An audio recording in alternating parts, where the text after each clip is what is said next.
And this was a tool we devised to help accomplish that. It is a controller for Wii U, and it's called the Wii U GamePad. Let me tell you how we decided on the name. In the 1980s, we began selling a home console known in Japan as the Famicom and in America as the Nintendo Entertainment System, or NES. The controllers for previous game platforms typically had a joystick of some sort, but the NES had only a flat surface with the plus control pad. Because of this, players began referring to it as a GamePad.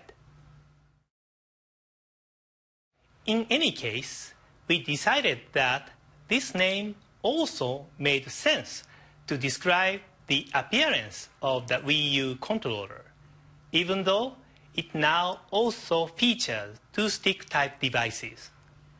This is probably the most obvious difference from the prototype we showed at E3 last year. That previous version had circle pads for thumb control, but we decided that this format was really more appropriate for portable devices where a low-profile form factor is important. Instead, here we have incorporated sticks that not only operate precisely in 360 degrees, but which also can be pushed down for an added method of control. In addition, we have also redesigned the back of the controller and the button layout to maximize comfort, even if you are playing for a long period of time. A couple more things. This mark to the left of the screen is the location for the NFC reader writer. You can place cards or figures on this, and relevant data will be read or written into your experience.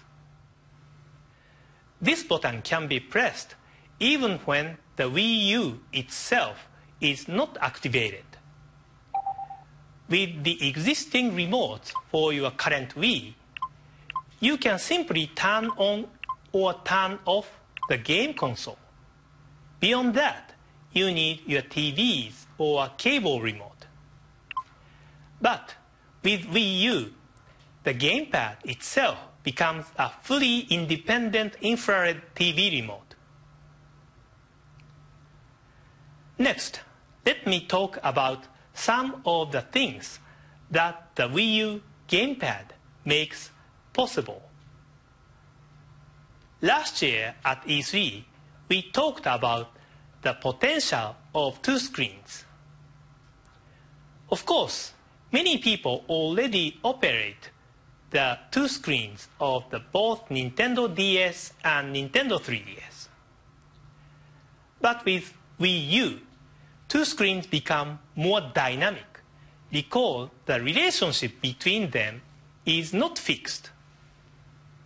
Secondly, the two screens make possible something engineers refer to as asymmetric diversity in gameplay.